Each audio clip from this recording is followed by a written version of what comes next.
Mes chers compatriotes, pour la seconde fois, je vais devoir m'adresser à vous sur notre riposte au Covid-19, tout en soulignant à nouveau l'incidence très alarmante de cette crise sanitaire ravageuse. Je voudrais, au préalable,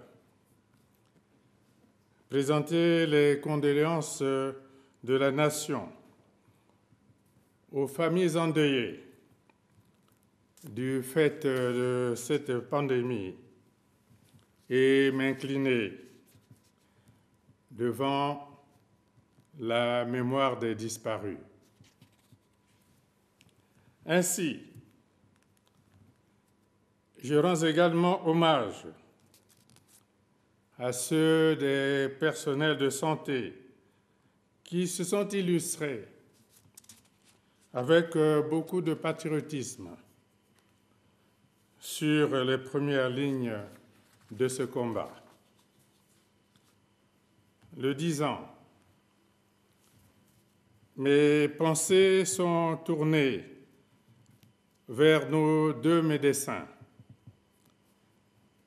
qui ont perdu la vie en allant sauver celle des autres. Tout comme des soldats au front, ce sont des héros et ils méritent toute notre reconnaissance. Par contre, à tous ceux qui se seraient éloignés de leur serment d'Hippocrate, il importe qu'ils retrouvent le chemin du devoir pour soulager leur conscience de la lourde incrimination de non-assistance à personne en danger. Au moment où je prends la parole,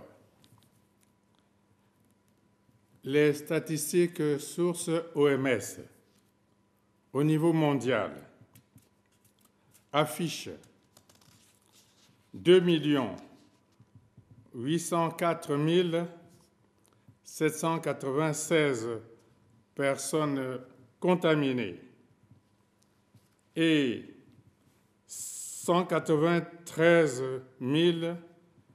710 décès répartis entre 185 pays touchés sur les 198 que compte la planète.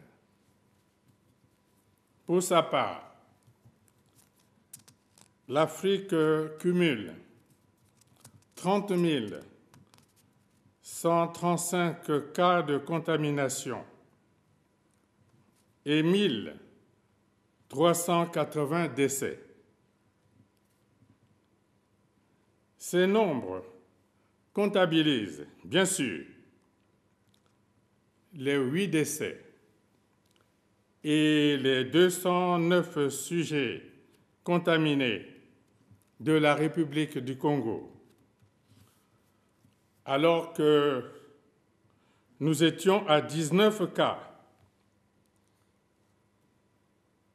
Je dis bien 19 cas le 28 mars 2020, lorsque j'intervenais pour la première fois sur cette grave crise sanitaire.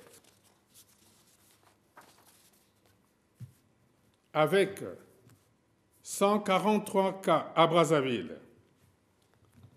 et 57 cas à Pointe-Noire, ces deux agglomérations constituent les principaux foyers de Covid-19 dans notre pays. Le bilan de notre pays pourrait même être revu à la hausse en cas de systématisation des tests de masse au coronavirus. Tout autant, ce tableau aurait pu être bien moindre si nous avions consenti plus de rigueur dans le respect des gestes barrières. Beaucoup de nos compatriotes gagnent leur vie au jour le jour en réalisant eux-mêmes des activités marchandes ou en occupant des emplois journaliers rémunérés à la tâche. Cela, nous le savons, et c'est difficile, mais nous le comprenons. La discipline implique des sacrifices. Cela aussi, nous en avons pleinement conscience. Cependant, le Congo ne saurait être un îlot de miraculés dans une situation dramatique d'aussi grande envergure qui affecte la planète entière. La nature invisible de cet ennemi pernicieux contribue davantage à accroître le laxisme et la désinvolture. D'aucuns émettent même des doutes sur l'existence du Covid-19 dans notre pays. Cela n'arrive qu'à l'autre, jamais à soi-même. Pourtant, le virus mortel ne choisit pas. Toute démagogie sur cette question relèverait de l'irresponsabilité. Mes chers compatriotes, nous sommes conscients des insuffisances de notre propre système sanitaire qui n'était pas préparé à affronter un tel défi.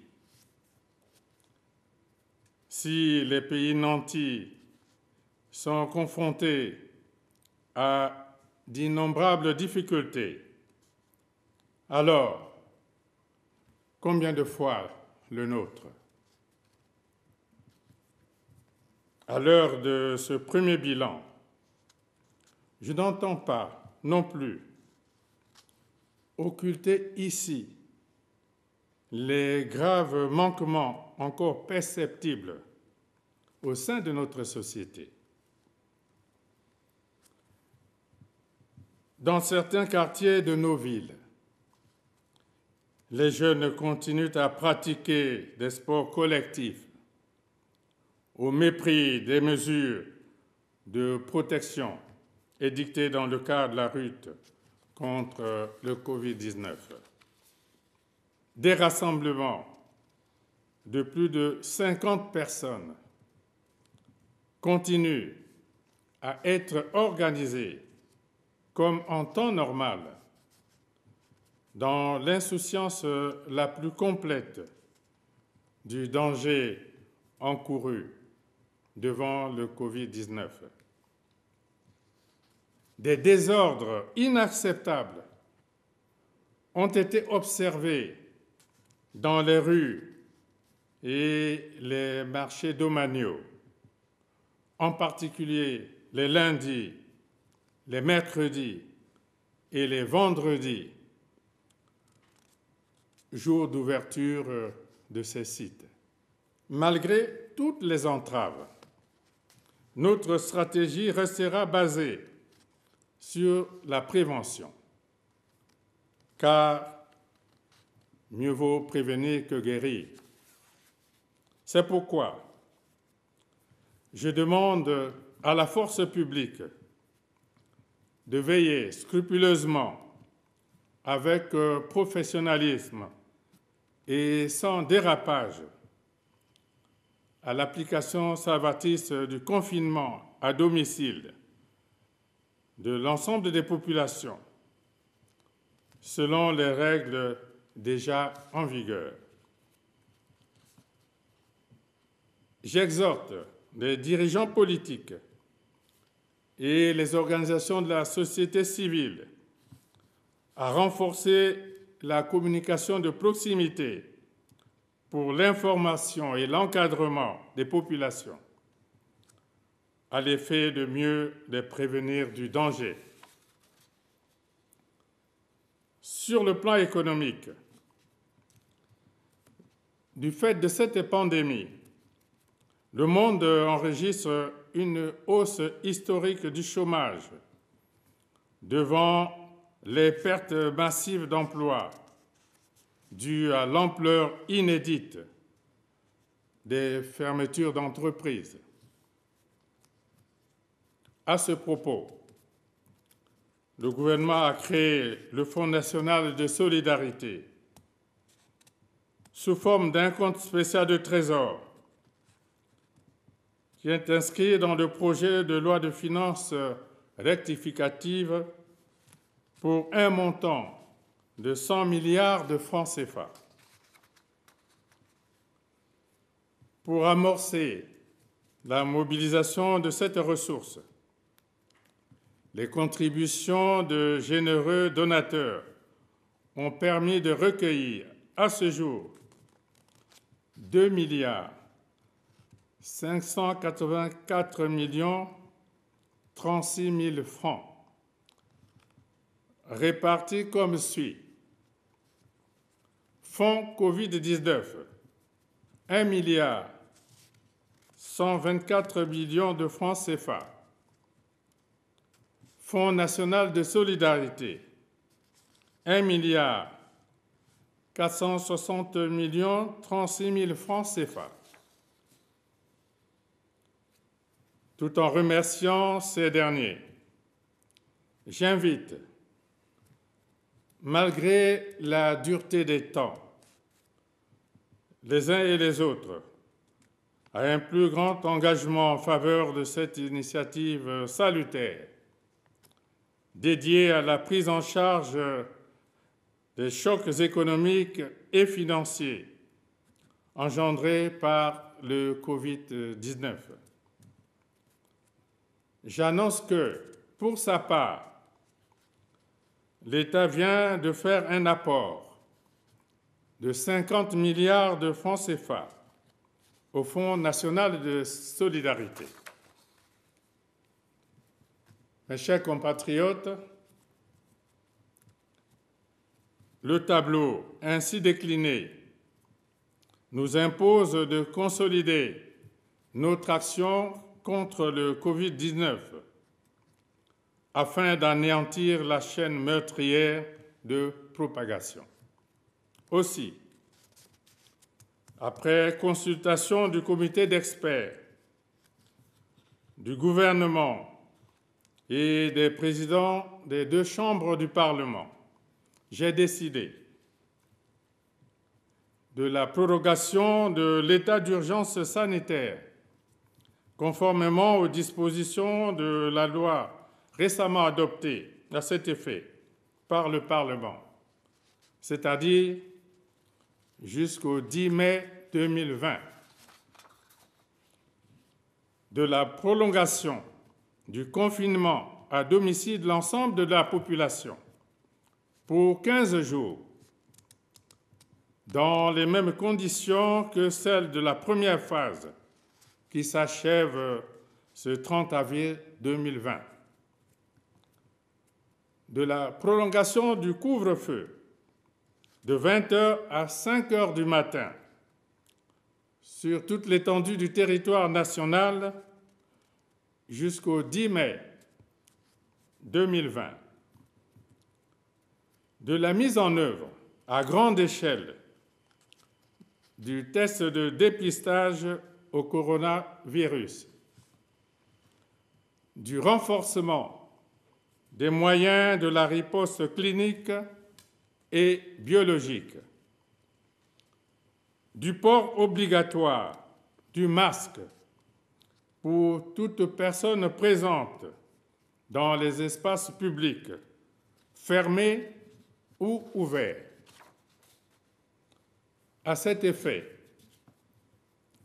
une première commande de 1 500 000 masques locaux a été faite chez nos artisans par le gouvernement en vue de leur distribution gratuite et encadrée aux populations démunies. L'intérêt manifeste observé dans le pays en ce qui concerne la fabrication locale de masques devrait inciter à soutenir les initiatives de production selon les normes de l'Organisation mondiale de la santé et leur vulgarisation à un prix préférentiel n'excédant pas 1 000 francs CFA. Les cadres pourraient équiper leurs entourages en masques. Les dirigeants d'entreprise devraient s'organiser pour en assurer des dotations à leur personnel. Pour accompagner ces mesures, outre celles qui ont déjà été prises, j'ai demandé au gouvernement de réaménager les obligations fiscales et sociales des entreprises. Le gouvernement devra par ailleurs négocier avec les établissements de crédit nationaux la mise en place des moratoires et des rééchelonnements au profit des entreprises en difficulté, des prêts accordés avant la survenue de la pandémie. Dans cette même optique, les opérateurs financiers suscités sont invités à proposer, autant que possible, de nouvelles facilités de crédit avec ou sans garantie de l'État pour permettre aux entreprises de reconstituer dans les meilleurs délais leur trésorerie. Le gouvernement a reçu mes instructions pour examiner, après l'adoption du collectif budgétaire, la possibilité d'apporter une aide directe aux entreprises et aux acteurs maîtrisés du secteur informel se trouvant dans des situations financières critiques. Dans le domaine social, je réitère mes directives au gouvernement pour organiser des transferts monétaires au profit de 200 000 ménages les plus vulnérables, dont 100 000 à Brazzaville, 60 000 à Pointe-Noire et 40 000 dans les autres départements. La somme totale allouée s'élève à 10 milliards de francs CFA. Mes chers compatriotes, le confinement actuel s'étendra du 1er au 15 mai 2020. Durant cette période, nous évaluerons l'efficacité de sa mise en œuvre. Au cas où les résultats observés se révélaient au fur et à mesure encourageants,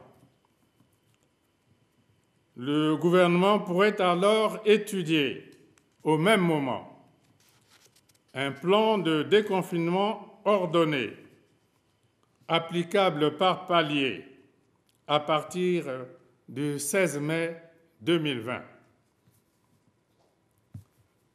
La réussite de la phase actuelle de confinement ainsi que le respect des gestes barrières de prévention et le renforcement de nos capacités de test de masse au Covid-19 constituent les conditions nécessaires pour évoluer vers un déconfinement ordonné et efficient. Cette triple exigence prépare le retour progressif de d'autres pays à une vie normale. Mais il nous faut préalablement continuer à assumer dans la responsabilité les prescriptions recommandées à ce sujet. Vive la République, vive le Congo.